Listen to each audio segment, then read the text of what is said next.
So I want to begin with a big thanks to Jeanette McDonald, whose name I just found out in this world is Jet. So Jeanette, thank you so much, and Capital University for inviting me here, and also to all of you who are gathered here. I thought, I was thinking about what would be appropriate to speak about tonight. And in the light that I'm in a university setting where young people are moving across the threshold from an educational institution into the wider world, and what a crazy world, we have engendered. What a world we've kind of left for you to deal with.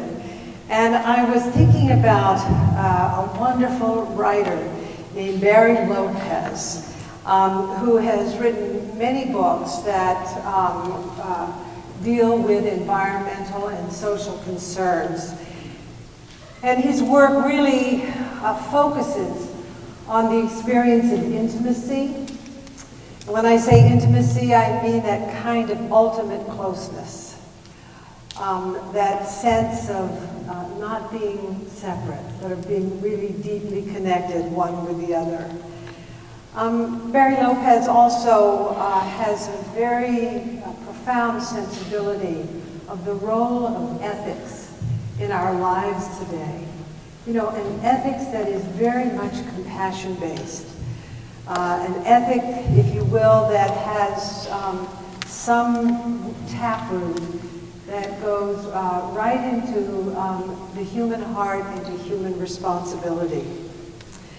And he wrote a wonderful book some years ago called Arctic Dreams. I have to say, I was a little bit cold today, and I thought, yes, I know it's spring, but I'm a little bit cold. And maybe this quote is quite appropriate for us.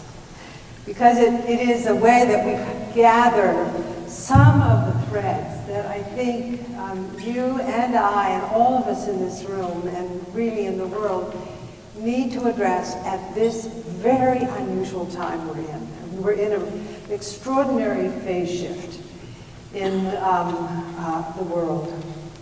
And what Lopez wrote, he said, "No culture has yet dissolved the dilemma each has faced with the growth of a conscious mind."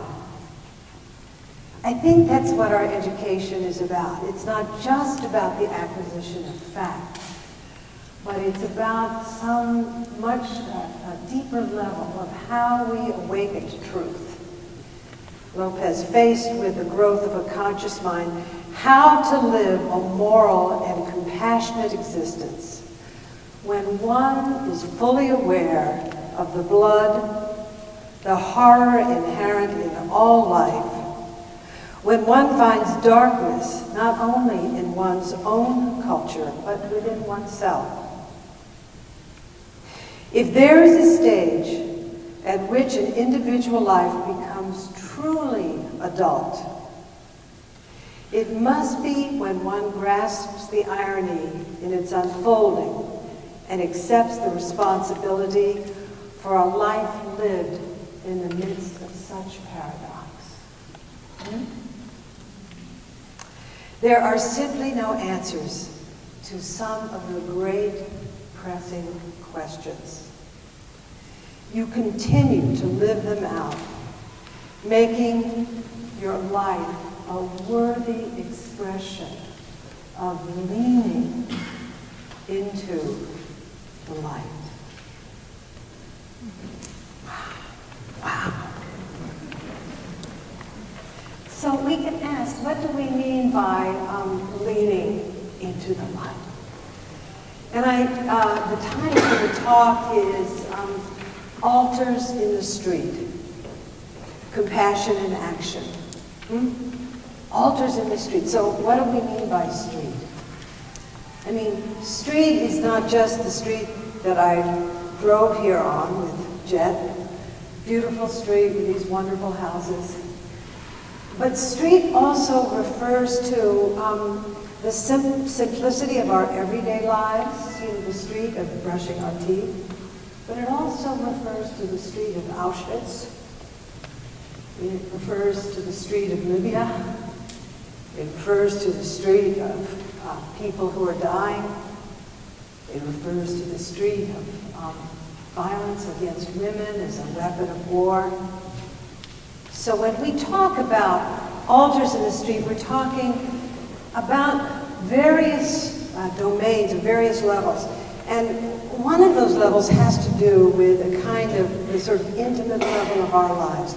How do we, in our everyday lives, in the simple act of turning a light out as we leave a room, or maybe not flushing after every use, how do we, in the intimate acts of our daily life, understand the interrelationship between those acts and what's happening in the Middle East, or what's happening in the aquifer, or what's happening in the atmosphere?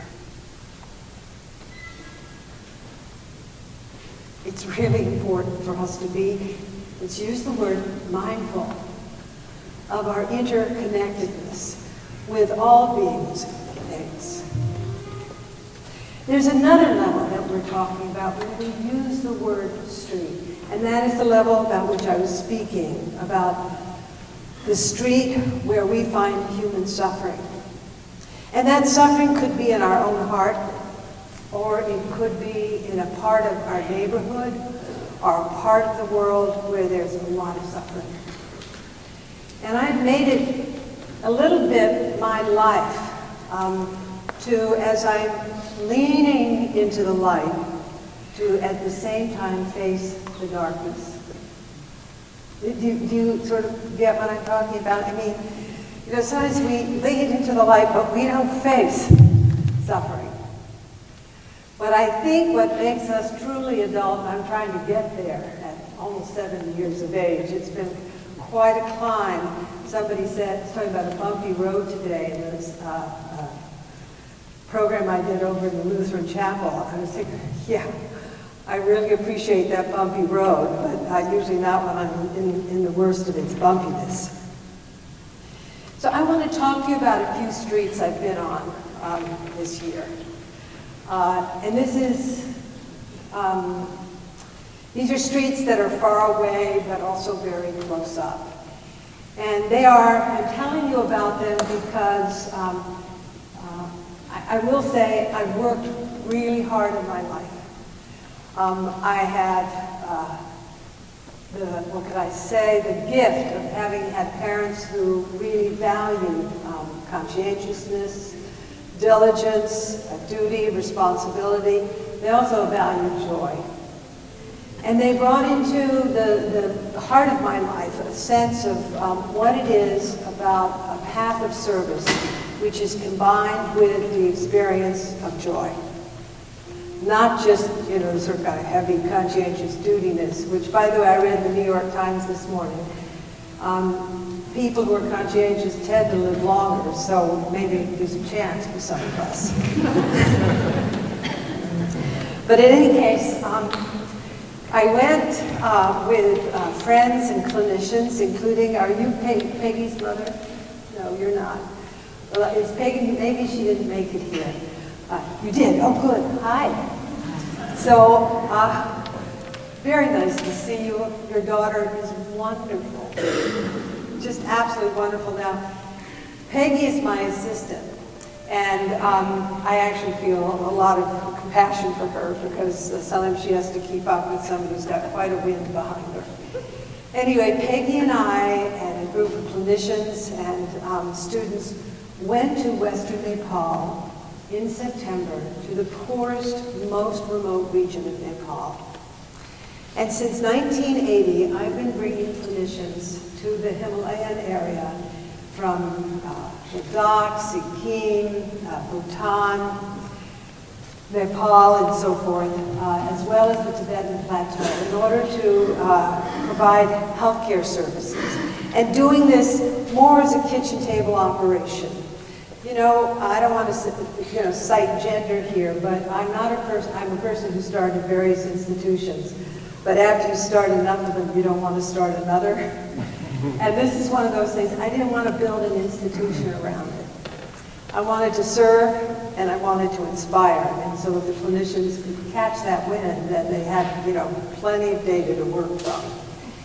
And we went to this place called Simcoe, in an area they call Hunla, and went to a newly built hospital. It hadn't even been opened yet. And in the first day, hundreds of people showed up with a huge range of ailments. And one older man, quite very, very impoverished, quite dirty, walked in clutching an armful of rags. And I was sitting to the side of the main area of the clinic, and Peggy was doing triage with Susan Bauer-Wu, a nurse, checking everybody who comes into the clinic, seeing which way they should be sent. And our people went over and realized there was something in the rags. And they unwrapped what was in the rags, and what was in the rags was a little girl who had been horribly burned. And as is, often the case in the way that people cook in this region, children often get burned because of the open fires.